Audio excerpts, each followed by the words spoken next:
मराठीला अभिजात भाषेचा दर्जा मिळाल्यानंतरचे पहिले विश्व मराठी संमेलन पुण्यात होत आहे। 31 जानेवारी 1 आणि 2 फेब्रुवारी 2025 असे 3 दिवस फर्ग्युसन महाविद्यालय येथे या संमेलनाचे आयोजन करण्यात आले आहे, अशी माहिती मराठी भाषा मंत्री उदय सामंत यांनी दिली आहे। साहित्यिक लेखक मधु मंगेश कर्णिक आणि मराठीतून करिअरला सुरुवात करणारे अभिनेता रितेश देशमुख यांचा सत्कार केला जाणार आहे।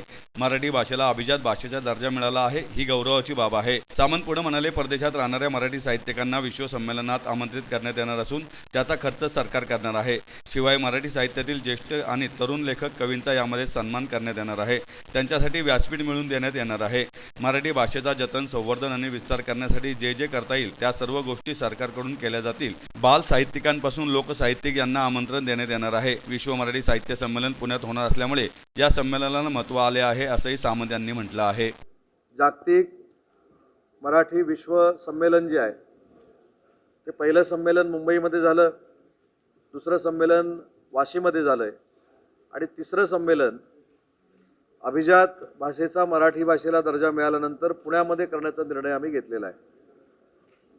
हे विश्व मराठी संमेलन 31 जानेवारी, 1 फेब्रुवारी आणि 2 फेब्रुवारीला फर्ग्युसन कॉलेजच्या मैदानामध्ये आम्ही आयोजित केले। या संमेलनाच्या उद्घाटनाला केंद्रीय सांस्कृतिक मंत्री गजेंद्रसिंह शेखावत देखील उपस्थित राहणार आहेत। राज्याचे मुख्यमंत्री देवेंद्रजी फडणवीस, उपमुख्यमंत्री एकनाथजी शिंदे, अजितदादा पवार आणि या खात्याशी संबंधित सगळे असलेले मंत्री महोदय, लोकप्रतिनिधी उपस्थित राहतील। आणि या विश्व संमेलनापासून नवीन एक उपक्रम आम्ही सुरू करतोय, तो म्हणजे जागतिक स्तरावर ज्यांनी लेखन केलेलं आहे, जे सगळ्यात ज्येष्ठ साहित्यिक आहेत, अशा एका साहित्यिकाचा सत्कार आणि ज्या तरुणानं स्वतःची सुरुवात ही मराठीपासून केली आणि तो आज सेलिब्रिटी बनलेला आहे, अशा दोघांचा सत्कार या विश्व संमेलनामध्ये करण्याचा आम्ही निर्णय घेतला आहे। त्याच्यातलं पहिलं जे नाव आहे ते पद्मश्री मधु मंगेश कर्णिकांचं आहे, त्यांचा यथोचित सत्कार होईल। आणि तरुणांमधलं दुसरं जे नाव आहे ते रितेश देशमुखांचं आहे, ज्यांनी मराठीतनं सुरुवात केली आणि आज हिंदी फिल्म इंडस्ट्रीमध्ये फार मोठं नाव त्यांनी महाराष्ट्रीयन म्हणून कमवलेलं आहे। हे कार्यक्रम करत असताना आज पुण्यातल्या स्थानिक सगळ्या साहित्यिकांशी मी चर्चा केली। या संमेलनामध्ये कुठचे विषय असावेत त्याच्यावर आमची सांगोपांग चर्चा झालेली आहे। येत्या 8 दिवसात बाल साहित्यापासून लोककलांपर्यंत सगळ्याचा समावेश याच्यामध्ये असावा, संत साहित्याचा देखील समावेश असावा, अशी मागणी सगळ्यांनी केली। परदेशातल्या देखील जास्तीत जास्त मराठी साहित्यिकांना या ठिकाणी बोलवावं, हा प्रयत्न आम्ही करतोय। आणि हे संमेलन यशस्वी होण्यासाठी जसं पुणेकरांचं सहकार्य मला अपेक्षित आहे, तसं सगळ्या पत्रकारांचं देखील सहकार्य अपेक्षित आहे।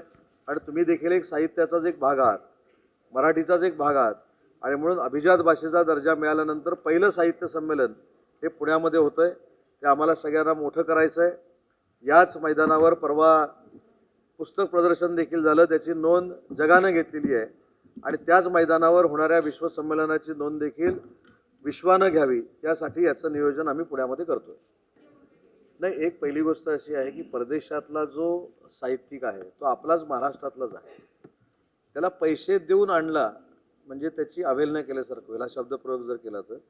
त्यांना येण्या जाण्याचं तिकीट दिलेलं होतं, कारण ते या महाराष्ट्रातल्या विश्व संमेलनासाठी येत आहेत। यावेळी आम्ही एक असा निर्णय घेतला आहे की जे काही अनेक साहित्यिक, मराठीवर प्रेम करणारी लोक ही काळाच्या प्रवाहामुळं आज आपल्या समोर आलेली नाही, तर अशा साहित्यिकांना, अशा मराठी भाषा सांभाळणाऱ्या लोकांना देखील शोधून काढून पुन्हा एकदा महाराष्ट्रासमोर आणणं ही जबाबदारी त्या विश्व संमेलनातनं आम्ही स्वीकारलेली आहे। AI सारखा आधुनिक प्रकार आलेला असताना त्याच्यामध्ये मराठी भाषा कशी मोल्ड होऊ शकते किंवा AI मराठी भाषेमध्ये कसं मोल्ड होऊ शकतं, चांगली ॲप परदेशातल्या लोकांना मराठी शिकवण्यासाठी कशा पद्धतीनं कार्यरत आम्ही ठेवू शकतो, युवा पिढी हा आमचा या संमेलनातला फोकस आहे। पुढच्या पिढीला मराठीचं महत्त्व कळलं पाहिजे, मराठी भाषा जतन झाली पाहिजे, तिचं संवर्धन झालं पाहिजे, यासाठीचा प्रयत्न या विश्व संमेलनातनं होणार आहे। ते उद्घाटक मी सांगितलं ना, मुख्यमंत्री असणार आहेत, शेखावत साहेब असणार आहेत आणि स्वागताध्यक्ष आपण सगळेच पुणेकर